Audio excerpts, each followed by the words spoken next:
Okay, so Apple have just had their Worldwide Developers Conference for 2024, aka WWDC, and this year was always going to be a big one, wasn't it? Now, AI has been a bit of a buzzword over the past few years, a lot of media attention, and Google and Microsoft have been racing ahead with Gemini for Google. Microsoft have Copilot, and they've also announced a partnership with ChatGPT. So we've been thinking, I know I certainly have, what is Apple bringing to the table? Well, yesterday we got our answers, and it certainly looks pretty interesting and pretty impressive, and more importantly, very useful for the average creator. And I wanted to just cover a couple of features that I sort of picked out when I was watching the keynote back that I think are going to be super useful for home studio music creators, basically. So let's get into it. So I wanted to talk through 3 key features that Apple talked about in their keynote yesterday that I think could be game-changing for home studio music creators. And we'll get into the intelligence and the AI features in a minute. But the first one that I wanted to talk about was iPhone mirroring. Well, that's what Apple are calling it anyway, but basically it allows you to remote control your iPhone from your Mac. So you could be sat on your Mac, your iPhone could be in a different room, and you can remote control it, and you can use the apps and everything whilst the iPhone is locked in that different room. So somebody else can't see what you're doing. You can basically just sit on your Mac and use your iPhone as if you were using your iPhone, basically. And when you think about some of the features that this unlocks, some of the capabilities that it unlocks, just imagine that you're a home studio music creator. Might not need to imagine if you are one, but imagine that you're trying to record an acoustic guitar cover or something, and you've got your camera set up and you want to monitor what you're recording. You've got your Mac and you've got Logic set up to record the audio. You can very easily monitor yourself and the image that you're recording with your iPhone directly on your Mac. So it opens up all these possibilities to create a video on your own and monitor it on your own without somebody else there. Imagine also if you're in a band and you've got a friend that's recording vocals in a vocal booth. So obviously you can't be in there with them whilst they're recording, but you want to capture some video. Well, with the power of this iPhone mirroring thing, you can very quickly set up your iPhone and you can monitor your recordings on your computer in the control room, or if you're in a home studio in a different room, basically. And I think this could be super useful for us DIY, do-it-yourself home studio music creators, basically. I genuinely think this could be really useful. With this feature as well, you can also interact with all of the apps that are on your iPhone. So for example, take the band's WhatsApp, right? Imagine if you've just recorded a quick demo in Logic Pro on your Mac. You're in your home studio, you're sat down, you're looking at your Logic Pro screen, you've got it recorded, you've bounced the song, or the rough demo, and you want to share it with your bandmates. Well, usually you'd have to airdrop it to your iPhone, then you've got to find the file on your iPhone, and then you've got to send it into the band WhatsApp. With this, you just drag and drop it from your Finder straight into the WhatsApp on your iPhone. So it's super, super easy, and I think it will save a lot of time in terms of workflow as well. You can drag and drop the song straight into your WhatsApp group or the WhatsApp chat. Really, really useful feature. And I like the way that Apple is thinking about what's genuinely going to save time and what's genuinely going to be useful. Good Apple. So the next feature that I wanted to talk through was Apple Intelligence. Well, that's what they're calling it anyway.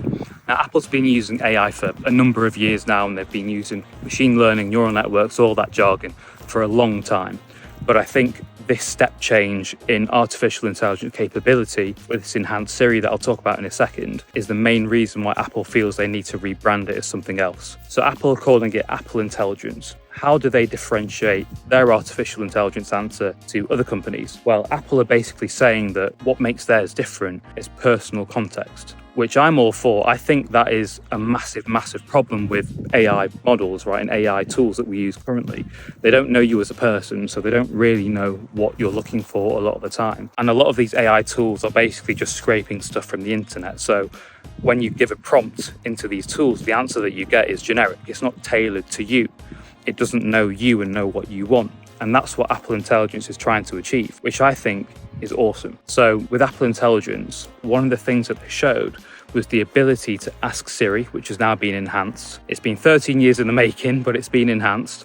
You can ask Siri a question like, please can you find and play me the demo that Matt sent me after band practice last week? And Siri's smart enough to make all of these connections basically in your calendar to know when your band practice was, in your WhatsApp and your files to know what audio file it is that it's looking for, who Matt is from your contacts, and it can piece all of this information together to then surface the audio file for you so you can then listen to it. And imagine how much time that will save. I think that's incredibly useful for people who have lots and lots of files. I obviously have lots and lots of voice notes. So just imagine how useful this feature would be, because I don't know about you, but I have a lot of voice notes on my iPhone for rough musical ideas and things like that. And I don't save them with the right name or with a name that's memorable. I often just click save, and the only information that the voice note has is the location information, which I think Apple captures anyway. So imagine if you could ask Siri something like, play that voice note that I recorded at my parents' house last week.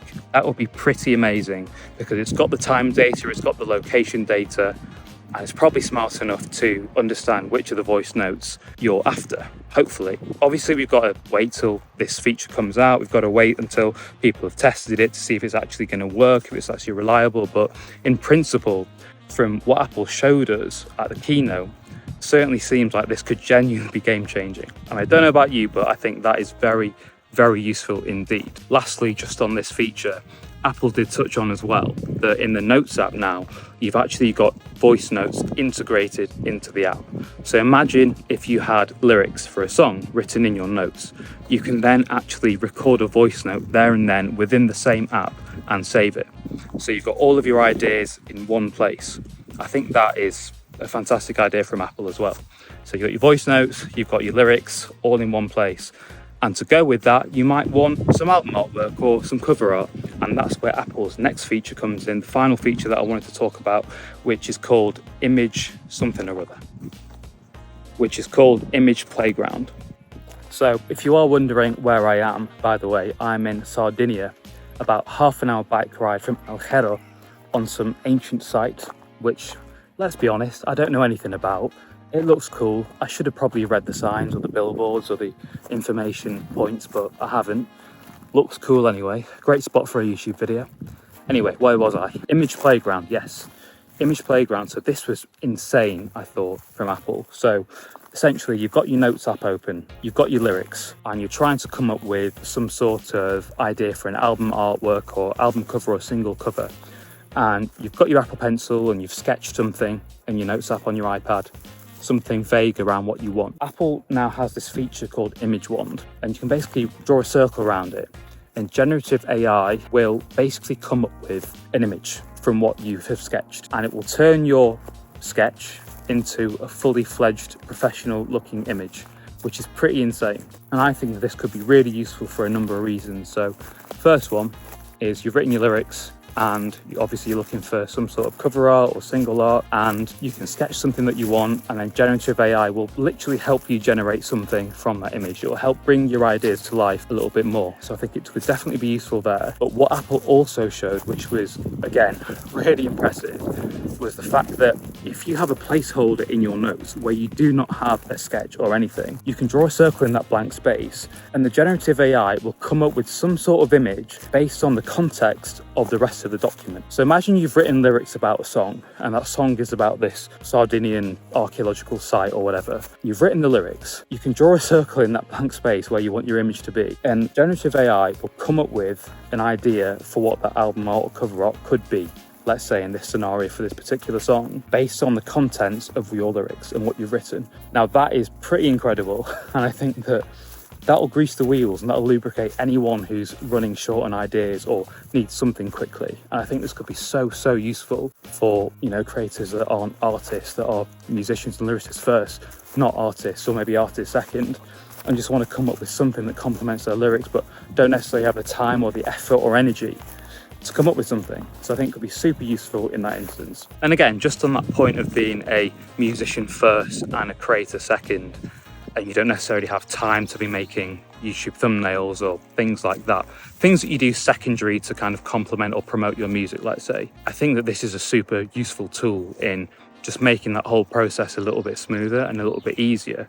Just imagine like you're sketching some sort of idea for a YouTube thumbnail, and then you use the Image Wand feature and it'll generate something for you. That would be awesome. Obviously, I don't think we're at the stage where we can prompt the Image Wand to give us a type of image. I don't think we can state like, do this in the design of a thumbnail or whatever, but just think about the future possibilities of this feature. It's pretty awesome. So yeah, I think these are 3 possibly game-changing features that Apple have announced yesterday. I cannot wait for the Apple Intelligence ones. If they work as the demos have shown in the keynote, which you never know with these things, but if they do work as per the demo, I genuinely think they could be game-changing.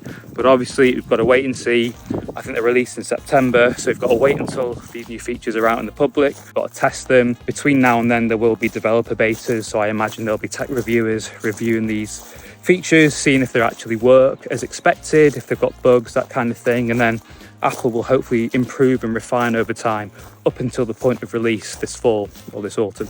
So we will see, but just wanted to share, I think those 3 features that are coming are going to be game changing for home studio musicians. For me, Apple is clearly focusing on quality of life improvements and genuinely being useful for the everyday creator. And also personal context, I think, is a key differentiator that's going to be a useful one in actually helping us get stuff done faster, quicker, more efficiently, that kind of thing. So really happy with the direction Apple is taking. But let me know what you guys think. Have you watched the keynote yet? Have you looked into these updates? And what do you think about how useful these could be? And don't forget to let me know in the comments which one of these features you're most looking forward to using and how you're going to use it. Because these that I've talked through in this video are just 3 that came to my mind straight away around how I could be using them as a home studio music creator, basically. But let me know what you guys think about how you could use these features or how you're thinking of using these features, and also what's on your wish list, basically. What are you looking for from Apple in the generative AI space going forward in terms of features? Let me know in the comments, and I will see you in the next one.